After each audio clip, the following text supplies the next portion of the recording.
All right, thanks a lot.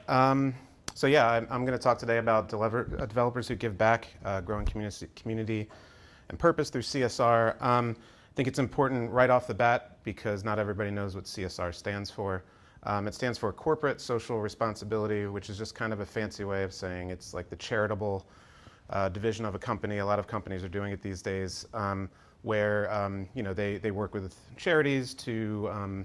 It's often through software donations. It can be through events and things like that. And I'm going to kind of get into that a little bit.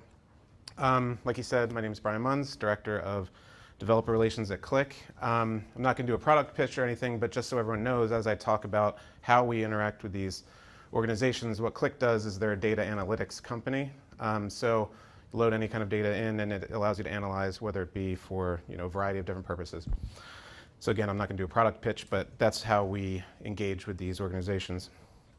And so I'm going to take a similar track to Alex's talk, where kind of give some stories and give some experiences as I went through. My purpose is definitely not to try to say, we're some amazing company and we're so, we go out to the world and we're saving the world and look at how great we are. I'm more trying to encourage DevRel organizations to do similar things. And I'm going to give some examples of this and how this actually boosts a variety of things. It kind of raises all the boats. So to start, there's this thing called the millennials, which in the US people talk about quite a bit. It's called different things in different cultures, but basically it's the younger generation, 20s and 30s. And people love to say a lot of bad things about them, which I think has always happened. I mean, every older generation ends up hating the younger generation. It happens time and time again. I'm sure my son will say bad things about his son's generation. And basically, they have this impression that they're lazy. They don't appreciate their ancestors. They don't appreciate the work that's been done to get them where they are. They are, very wistful and aren't kind of like grounded. But I've seen studies that actually show that these people, one of the main motivators for them at work is to make a difference. They want purpose. They want to feel like they're doing something important. They don't want to just go to a job, punch the clock, put in their time, go home. And of course, not everyone has that luxury. But they want to actually make a difference. They especially nowadays, the world kind of seems like it's burning down a little bit. And so people are looking around and saying, how can I make a difference? How can I improve things? But the interesting thing is then I saw another study which kind of analyzed this to older generations as well. And guess what? The older generations, it was also a very top priority for them. So this isn't just a thing with the millennials. It's not just a thing with younger people, older people. People, as part of their human nature, want to feel like they're doing something that makes a difference. So that's not always, on the charitable side of things, of course, bad people make a difference. But I think a lot of people have this human need to actually feel like what they're doing is important. Nobody wants to feel like they're just kind of slogging through life. And so kind of what I'm talking about here is the difference between a vocation and a job. And so a job is you can just show up, you leave, you put in your time, you don't really care about it, it's just for the money. A lot of people have those. My parents, grandparents had that kind of thing. They didn't have the luxury and ability to necessarily care. But the difference between a job and a vocation is if you take something you're passionate about and kind of combine it with that job, and then that's something that you really feel fulfilled by. And so that's kind of something I'm going to get into here around how you can, through CSR, you can actually kind of combine those things. So again, I'm going to go back a little bit and talk about where I came from. I started at a really terrible, so before I came to Qlik about 8 years ago, I was at a horrible company. It was a horrible job. It was the worst job I'll ever have. And I was a developer there, just cranking out websites like on an assembly line. And again, I wasn't feeling fulfilled, and you would bring that home with you when you're in a bad mood and stuff like that. And you kind of, but you have this kind of restlessness that you want to do. So then I joined Qlik, and I came into Qlik right around, Qlik is a business intelligence company traditionally. They've been around for 20 plus years. And so they weren't very developer-y. They were software, kind of business intelligence, charts, graphs, stuff like that. So they just they had this thing called extensions where developers could actually start interacting with it. And so I came in right around that time as a developer. No experience in developer relations, by the way, just e-com, not Shopify, by the way. That wasn't the horrible company I was talking about. They're a great company. So I came in and we started, with these extensions, people started building more and more of them. And it started, they became very useful. The community of Qlik started embracing them more and more. And so there wasn't kind of a singular place to keep them. They were getting traded all over the place. They were getting old. GitHub wasn't quite what it wasn't really even as widely used as it is now back 8 years ago. Was it around 8? I'll talk to him later. So what we decided to do is eventually is kind of take all these projects, put them on a singular place, open source everything, leverage GitHub, integrate with GitHub, and put them in one place. And that's kind of where we came up with Qlik branch. That was our first kind of foray into this. There was no talk of developer relations. There was no developer relations team. And we kind of pitched it as, OK, what if we tried this? What if we see what's out there and see if there's going to be developers there? And it was very much a startup. The company was not savvy in this way. It's kind of an old school. So there was no money. There was a lot of having to prove it. And just kind of as a side note, just to encourage anyone in developer relations, like a lot of times you kind of have to prove things in order to get the people upstairs to kind of give you the support. And so a lot of times you can put stuff out that's not you don't think it's perfect, you're not super proud of it, but if the audience is there, the product is good, and you're engaging with them, you can still make that difference on a budget, and then people will start to then support you. And so with Qlik branch, I mean, we started, we hammered out like a landing page, had 400 people, and now we're up to about 30,000 people in the community. And so that kind of thing is possible if you just kind of believe in it and you work hard for it. And sometimes you fail, but you can fail upwards. So anyway, as we were kind of making this first foray into developer relations, given that we're on a tight budget, things like that, you try to look for ways that you can take shortcuts. You look for ways like, how are we going to brand ourselves and things like that. And around the same time, Qlik's CSR organization invited me to go to a trip to Tanzania in Africa. And it was really interesting. I mean, besides the fact that any trip to go to see poverty and things like that is going to change you, it was very interesting because it also changed my impression of what charities do. So, I was there. You see like people like Bono and famous people walking in these towns. And the initial thing you want to do is just say, well, that rich guy's just like over there and he's just going to look and then get on his plane.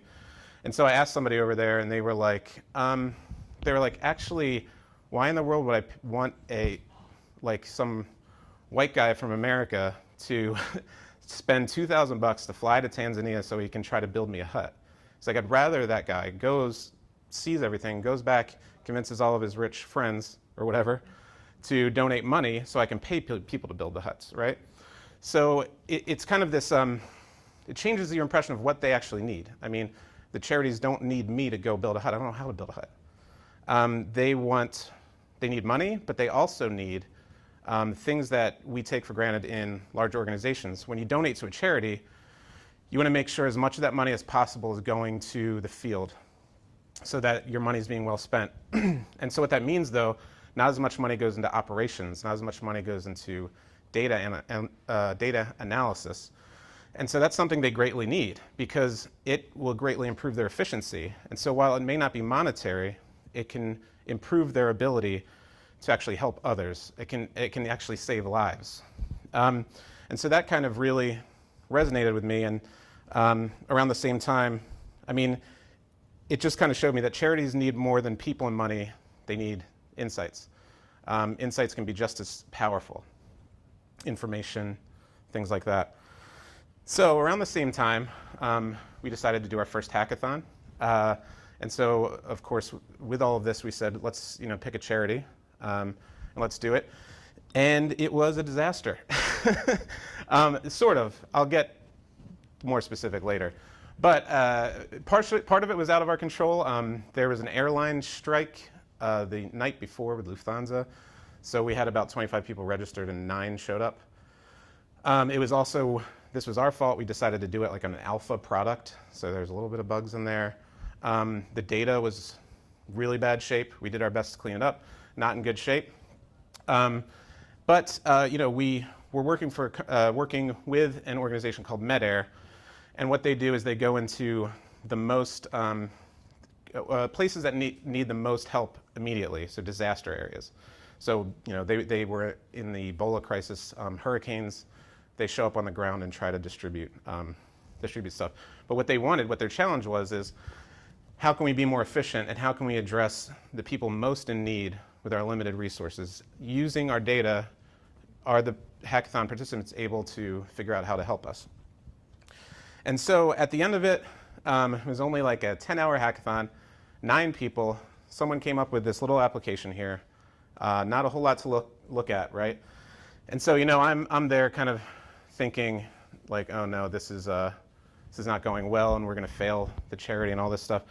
But the amazing thing is, and this is what I mean is, I talked to the woman from MEDAIR that was there, and she said, you know, this is incredible. This is, you know, some of the stuff that I was upset about, the data quality, right? She was like, now I know our data quality is terrible, so I need to go tell these people, let's change the data quality, let's make it better, right? And they said, just in this little application here, we're able to find insights where we can route money to the proper places, most in need, and we can actually save more lives. And then, you know, my hair like blew off because I was like, this didn't seem like it went well, but she's saying this small thing that we were able to do was able to actually help them to do this great work that they're doing. So I'm going to skip this quote because I'm short on time. Basically, she said it helped. So my first point here is that CSR and developer relations is good for charities. This is obviously pretty obvious, right? That's kind of the whole point.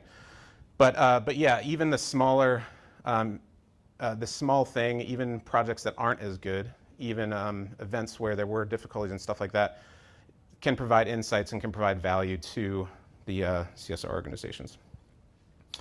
So after that, we had a contact within the United Nations, and we were fortunate to be able to do a hackathon with them. And this went a bit better, but partially because the United Nations has a lot of red tape. You have to jump through a lot of hoops, and everything takes forever. But what we did is they had this project called Diplomatic Pulse, which they wanted to analyze the social media and online presence of their member states. So for diplomacy, so they can see what everyone's saying about each other. And so they had a project that they already wanted to do, and they came to us and said, why don't we try to kickstart this? We'll give you all the data, and then you can have people try to build an application for it. And so we did, and it went well, and they ended up deploying it in production. But the other interesting thing that happened is then people kind of within the United Nations started seeing, that's a pretty cool tool. What did you use that? What did you build that with? And people said Qlik. And then we started having organizations within the UN start using our product. And we did, I think, another 2 hackathons with them as well. But it started to grow throughout the product and throughout the organization. And we really got a great relationship with the United Nations eventually. Not eventually, we always did, but we still have a good one that was grown from those initial seeds of a hackathon. And to the extent where just last, I guess it was spring, we were with another organization we worked with called C40 Cities, which does climate change. And we were able to, we were chosen to be part of this conference that they had around sustainability in the UN. And so all of this stuff has kind of helped Qlik to work its way through the company. We also kind of use these events to work with our partners, so it's growing that as well. And all I'm really driving at here is that CSR and developer relations is good for the company. And so this isn't necessarily a reason to, you know, if you don't care about CSR at all, I'm not saying, you know, do that. Well, I guess do it, because they'll get money and stuff. But I'm just saying, like, this actually is a good thing. So if you come up against resistance of why are we spending all this money, why are we spending all this time, it actually does lead to opportunities for the organization, whether it be through the marketing aspect or like in the UN where they start buying up licenses and things like that, it actually, integrating CSR can actually bring you revenue. And so that's a good thing that you can go to your boss and kind of tell him about if he starts saying, well, why aren't we doing this other stuff? So next, another project that we had is Qlik was a product that you had to download the software in order to work on it at the time, and it had to go onto Windows machine. And so that's not a very good thing for a developer to have to worry about, and it's not a very good developer experience. So we wanted to enable a developer to not have to download anything, to just be able to connect to an endpoint and work and try out the product itself. And so we came up with this playground idea. And so one thing we realized as well is, for this playground idea, we needed data sets that the developer could use and build their applications on. And so it came to our mind that we have data sets from our hackathons. We also have projects built on those data sets from the hackathons. And so by leveraging and by going back to the CSR pool again, we could take that and integrate it again into our overall brand and our overall site. And so you can see here, if you have like these data sets, 3 of them are based on hackathons. And it's a way that, by doing these CSR things, we can actually then enhance some of the other projects that we're doing. And what that does is it can add a brand to your developer, to your organization, as well as developer relations. And it breeds goodwill. It makes this community of people are, this company cares, things like that. And what that also can do is, it builds a sense of camaraderie internally. It brands yourself internally as well. And so that in the organization and amongst their team members, if you're going to these events and you're helping people and you're trying to do these things, it can build this camaraderie, and it allows people on the team to bring their passions to work. What cause do they have? What is important to them? And if they're tasked with something, they can bring it in and say, if they're just supposed to build a demo, then they could pick a demo using data that's on a topic that's important to them, whether it be, I don't know, animal rights or whatever it might be. That's something that can kind of lift up the team as well. And internally, you brand the team, and then people can bring that passion to work, and it becomes more than a job. That's all that to say. It's also good for team and brand within the company. So along these lines, so I mentioned that initial hackathon, and over time with different events and different hackathons we've tried to build them up and make them more of an event. The interesting thing too is, people would attend these hackathons year after year at our user conference. People got to know each other. People became genuine friends. There became some competitiveness, camaraderie, and it's something that people look forward to every year at our user conference. And so in that way, again, you're kind of, I know you could say that about any hackathon, but I do believe that when you bring in this CSR aspect, it ratchets it up a notch where people care more. And so it makes this community of, it kind of gives it this happy feeling. It gives it this closeness as people really focus and really hammer down to try to do some good. But another interesting side to this, which isn't as obvious, is it also, you're bringing people to work with your product and try to use it in a way that will benefit others. And so they're taking it seriously and they're trying hard year after year. So again, this is the application from our first hackathon, and this was a team called from Axis Group, the company. And so this is the work they did the most recent hackathon. And so you can see one of those things is better than the others.